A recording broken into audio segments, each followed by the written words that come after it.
Hola amigos, ¿qué tal? Sean ustedes bienvenidos a la entrevista. Me encuentro en la ciudad de Madrid, donde se lleva a cabo un foro sobre libertad en América Latina, en Iberoamérica. Es un foro organizado por la Fundación Internacional de la Libertad.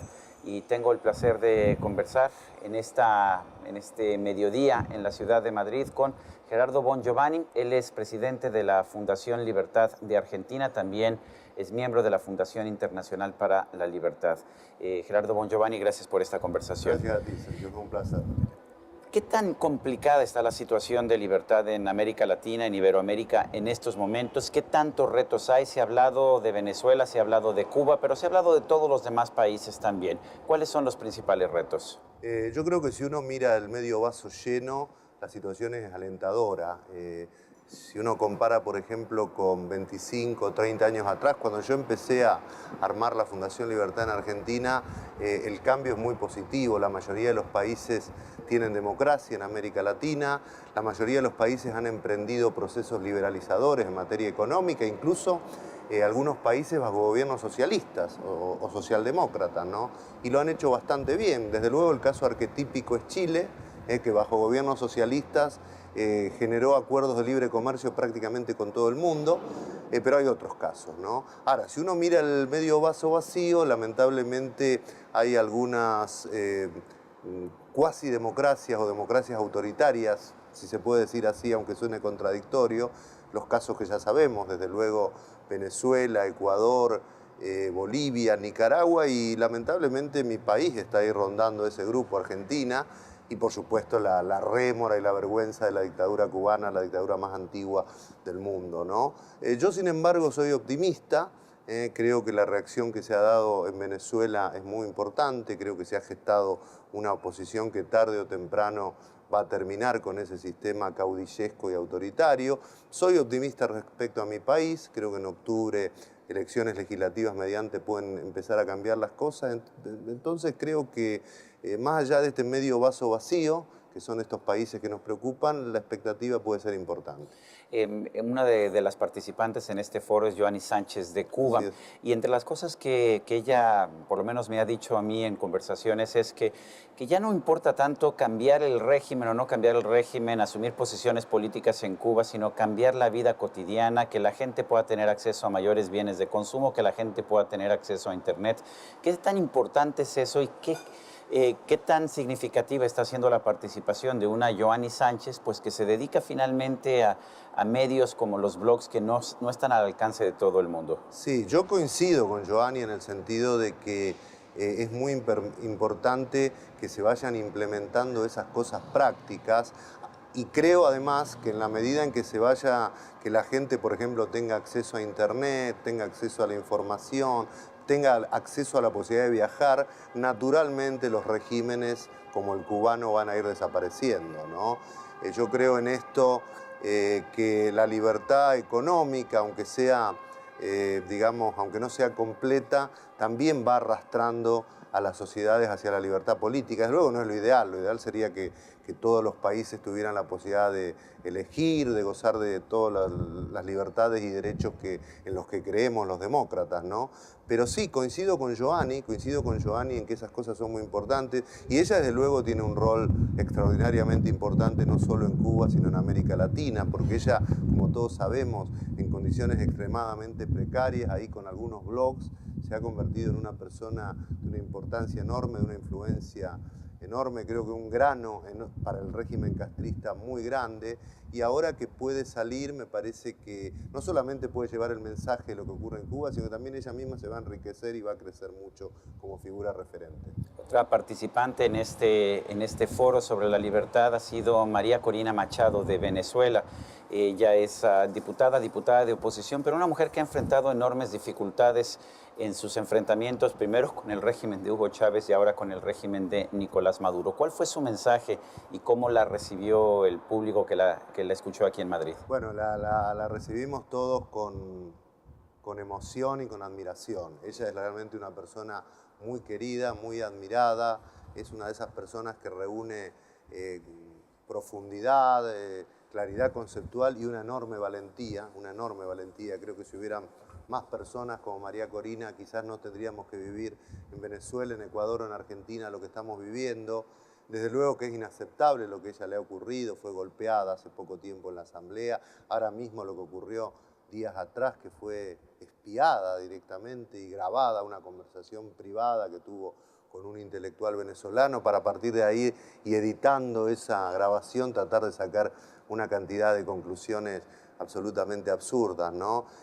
Su mensaje de todas maneras es un mensaje esperanzador y yo coincido en que es muy importante lo que ha pasado en Venezuela, que la oposición finalmente esté unida. Yo soy de los que cree que la oposición ganó las elecciones el 14 de abril. Bueno, tendrán que esperar un poco, pero tarde o temprano, y creo que más temprano que tarde, el régimen chavista va a caer y Venezuela va a volver a tener democracia.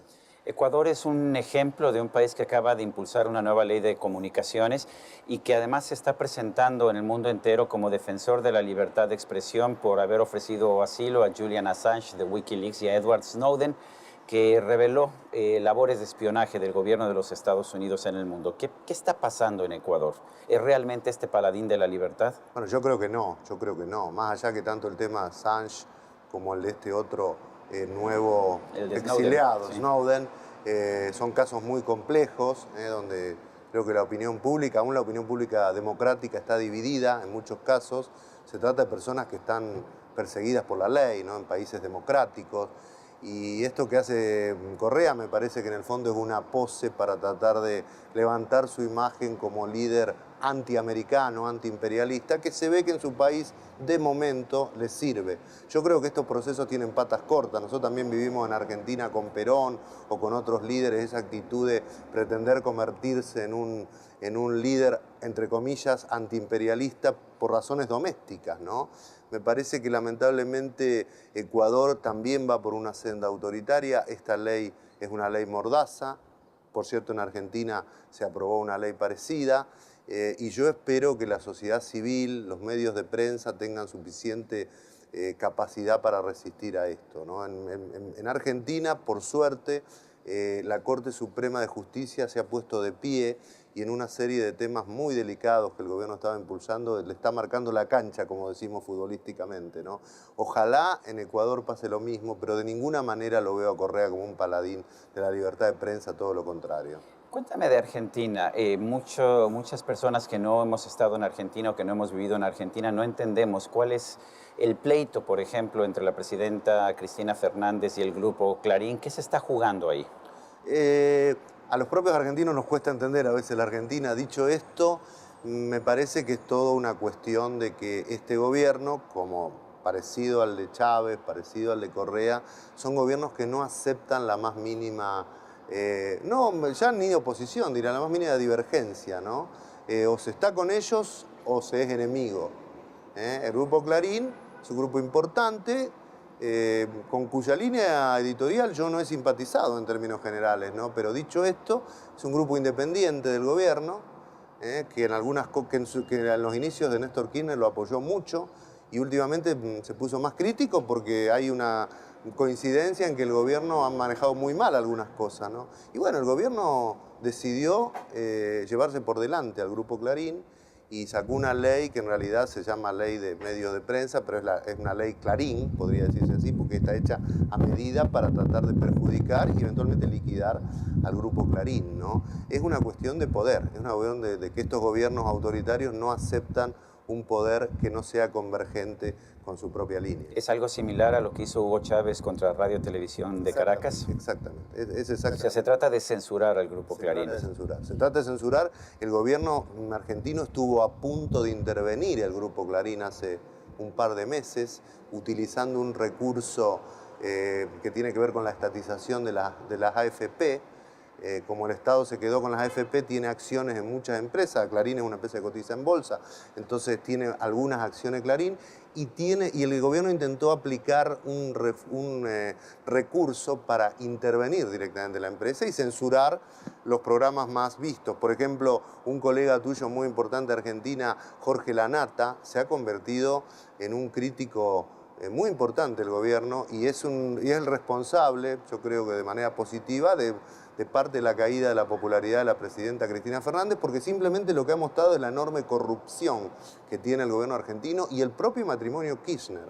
En Argentina se están viendo cosas casi nunca vistas, se están viendo bóvedas que hay en las casas de la familia Kirchner, por ejemplo, donde guardan dinero, gente que ha declarado que ha visto esos bolsos con dinero. Bueno, realmente escándalos de corrupción que hace mucho que no se veía en la Argentina, siendo que Argentina ha sido un país con mucha corrupción.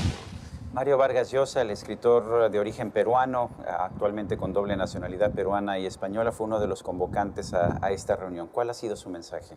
Bueno, el mensaje de Mario creo que un poco tiene que ver con lo que decíamos al principio, Sergio, en el sentido de el medio vaso lleno y el medio vaso vacío, ¿no? El medio vaso lleno, si uno compara América Latina con 30 años atrás, la verdad que uno tiene que ser muy optimista. Hay democracia, hay procesos de liberalizaciones, ya no hay grupos de derecha que piensen en un gobierno militar para salvarse, entre comillas, de una situación. Ya no hay prácticamente grupos de izquierda que piensen en recurrir en la violencia.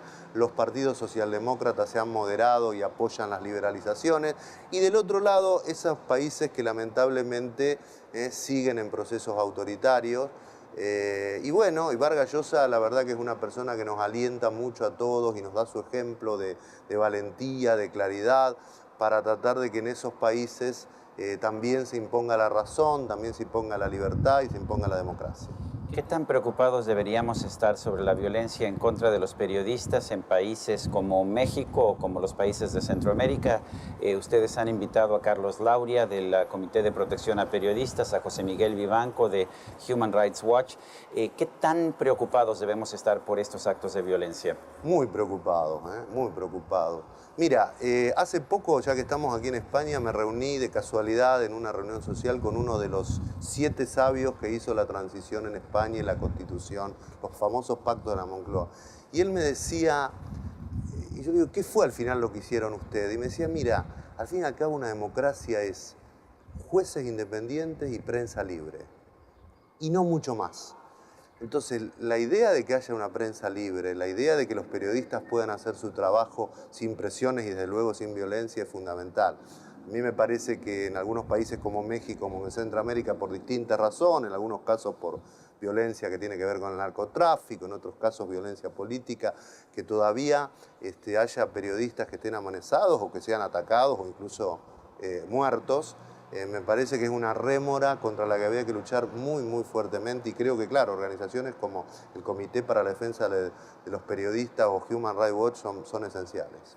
Vamos a hacer una pausa, estamos en la entrevista, estamos conversando con Gerardo Bongiovanni, el expresidente de Fundación Libertad de Argentina, también es integrante de la Fundación Internacional para la Libertad. Regresamos en un momento más.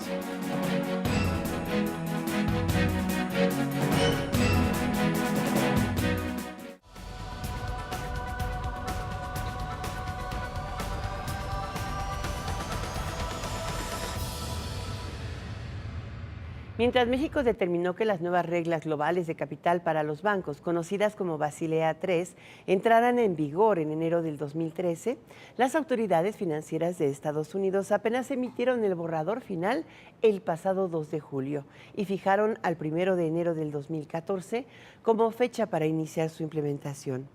Asimismo, decidieron modificar la regla incorporando el contenido de su Dodd-Frank Wall Street Reform and Consumer Protection Act, que mantiene diferencias relevantes frente al Acuerdo de Basilea.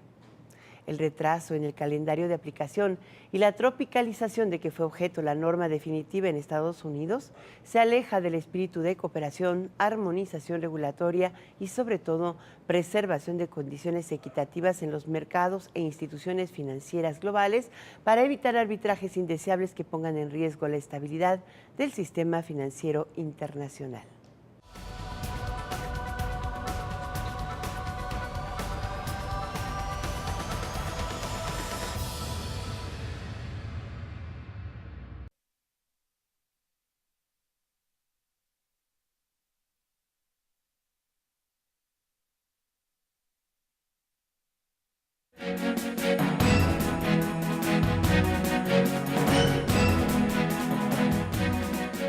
Continuamos en la entrevista, estamos en la ciudad de Madrid, donde se lleva a cabo un foro convocado por el la Fundación Internacional para la Libertad. Estamos hablando sobre la libertad en los países de Iberoamérica.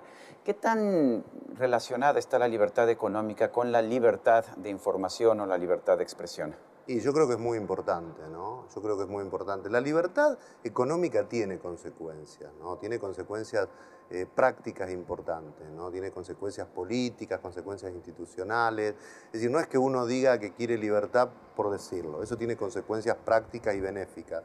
En la relación puntual entre libertad económica y libertad de información es muy importante, porque evidentemente cuando los estados avanzan, crecen y se meten cada vez más en la actividad económica, pueden coartar directa o indirectamente la libertad de prensa, ¿no? Por ejemplo, en mi país, Argentina, el gobierno ha creado una suerte de multimedio oficial. Como el gasto público y el Estado han crecido mucho, ese multimedio cada vez tiene más influencia y por supuesto no es un multimedio objetivo, ¿no? Lo mismo el manejo de la pauta publicitaria oficial, que es algo que los gobiernos de América Latina suelen hacer de una manera muy consistente. Yo creo que la libertad económica y la libertad de información van de la mano y se retroalimentan, ¿no? Cuanto más libertad económica, es muy probable que haya más libertad de información y en la medida que haya más libertad de información, normalmente va a haber más libertad económica también. Estamos viendo a gobiernos, particularmente en Sudamérica, como el gobierno venezolano o el gobierno boliviano o el gobierno ecuatoriano, que recurren a las llamadas cadenas nacionales como una forma de apropiarse de tiempos de radio y televisión para defender sus ideas, pero sin permitir que nadie más lo pueda hacer. ¿Qué tanto rompe esto las reglas del juego? ¿Qué tanto está generando una violación a la libertad de expresión? Yo creo que mucho afecta a la libertad de expresión y desde luego rompe y quebranta las reglas de juego. La presidenta Cristina Fernández en una semana usó 7 veces la cadena oficial, ¿no? No solo eso, fíjate... Esto significa que todas las televisoras, todas las radiodifusoras tienen que dar a conocer o tienen que emitir el discurso de la presidenta. A veces discursos por cuestiones absolutamente baladíes, porque si la presidenta tiene que anunciar algo importante, bueno, uno lo puede comprender, pero te imaginas que 7 veces en una semana no hay demasiado para decir, ¿no? Incluso en la Argentina el gobierno maneja el fútbol. Somos un país muy futbolero, igual que México. Creo que más Argentina que México. Más Argentina probablemente. Y entonces, claro, todos miramos y nos gusta mirar fútbol. Bueno, el fútbol es oficial en la Argentina. Entonces, por ejemplo, en los partidos de fútbol solo se pasa propaganda del gobierno, pero además es una propaganda bastante vergonzosa, porque ni siquiera es una propaganda institucional del gobierno, es propaganda en favor de la presidenta o de algunos de sus hombres, ¿no? ¿También expropió el fútbol Cristina? ¿Eso es lo que pasó? Sí, claro. En el fútbol estaba manejado por una empresa privada, y el gobierno dijo no, ahora lo manejamos nosotros, lo cual es...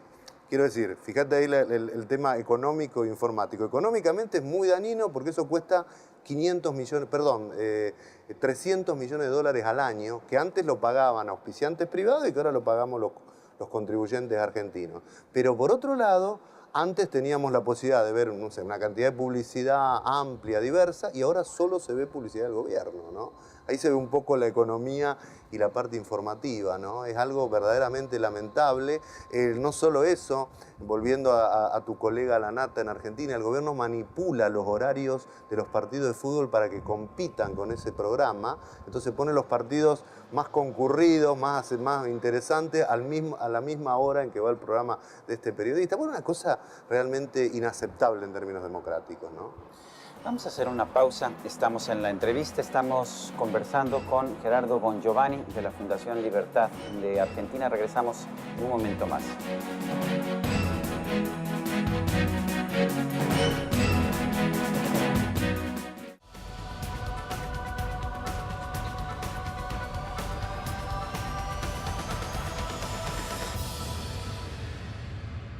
El Senado de Estados Unidos inició el debate para una reforma migratoria integral que puede implicar la legalización de aproximadamente 11 millones de indocumentados, de los cuales más de 6 millones son mexicanos. Sin duda, será largo el camino para alcanzar la aprobación, ya que se debatirán más de 300 enmiendas al proyecto de reforma. Un tema que será toral en las discusiones es la seguridad en la frontera con México, que los republicanos consideran insuficiente a pesar de que la vigilan más de 20,000 agentes de la patrulla fronteriza. Aunque el presidente Barack Obama pidió a los legisladores que aprueben pronto la reforma migratoria, no será fácil porque el tema de los indocumentados se ha politizado y la iniciativa puede fracasar en la Cámara de Representantes. Mientras tanto, los indocumentados mantienen la esperanza de continuar viviendo en Estados Unidos, pero sin tener que seguir escondiéndose.